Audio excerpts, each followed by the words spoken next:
Nelson Mandela was a symbol of global peacemaking, and this is who I'm going to do my presentation about.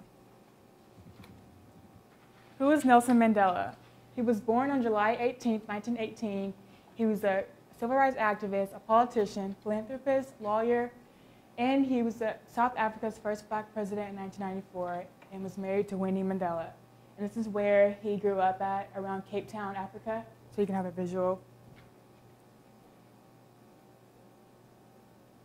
As a child, he wasn't really in elementary school.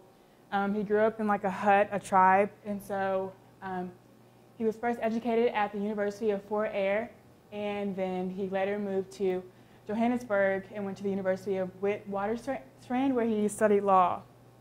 And at Fort Eyre, he was elected to be on the student council, but he was expelled from the school because he refused to be on that because he didn't agree with what they were trying to promote at that school. And so when he went home, he was adopted. His father died, so he was adopted and was under the guardians of a regent. And when he was there, he told them that if he didn't go back to school, then he was going to have an arranged marriage and all that when he was home. And so then that forced him to run away. And that's when he went to Johannesburg, where he went to a second university and studied law.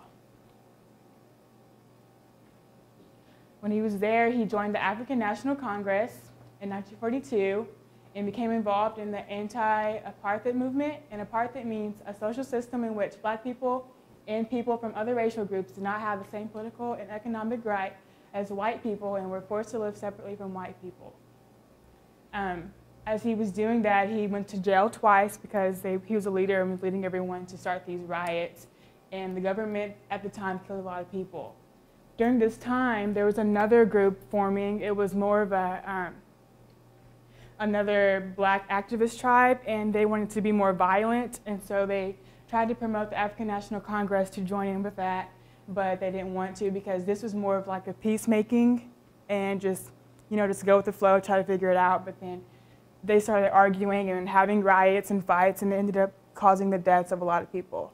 In 1963, he was sent to prison for protesting. This is kind of sad. He was sent to Robben Island, and he was there for 27 years. It was 7 miles off the coast of Africa where he was. And he was there. While he was there, he did hard work labor. He was actually in this room right here, which you can see there's no bed. He's on the floor on concrete ground and had no way to communicate. So when he was there, he was just studying and reading, catching up on whatever he could. He was there for 27 years, and he was finally released in 1990 at the age of 71. These are some of the quotes that I thought were really cool. He says, "Education is the most powerful weapon which you can use to change the world," which I thought Ricky would like that one. He says, "I have fought against white domination, and I have fought against black domination. I have cherished the ideal of a democratic and free society in which all persons live together in harmony with equal opportunities. It is an ideal which I hope to live for and to see realized. But my Lord, if needs be, it is an ideal for which I am prepared to die." As you can see, he was very passionate about his work and was willing to die for it.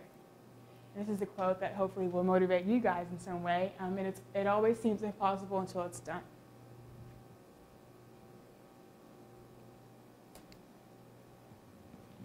During this whole time, he became president of the ANC in 1991, which is a year after he got out of the prison. He actually won the Nobel Peace Prize in 1993. He became the president of South Africa in 1994 and retired in 1999 and decided to travel the world helping other countries with their problems. I'm going to play this clip here. There were a lot of facts about Nelson Mandela, and I wish I could put it all in here, but for time conveniences.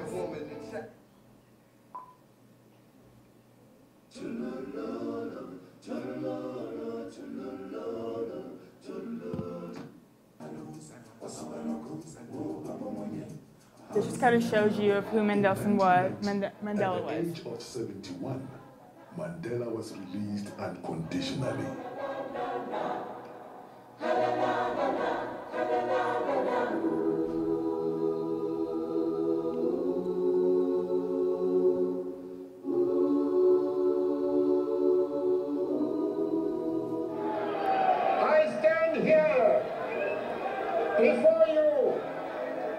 not as a prophet, but as a humble servant of you, the people. I place the remaining years of my life in your hands. After leading negotiations for a new South Africa, Nelson Mandela cast his vote in the first free and democratic elections and became the country's first black president. Never, never, and never again shall it be that this beautiful land will again experience the oppression of one by another.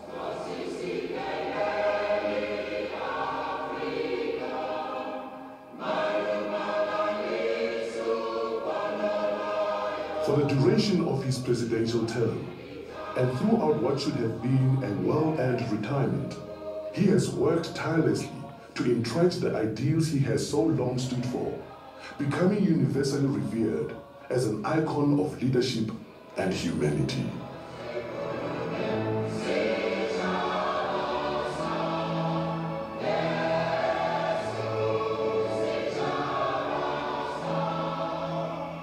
When I told one of my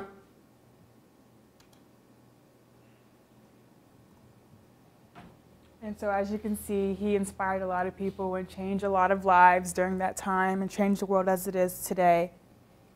And this is his last quote that I would like to show you guys. It's one of my favorites. He says, when a man has done what he considers to be his duty to people in his country, he can rest in peace. I believe I have made that effort, and that is therefore why I will sleep for the eternity.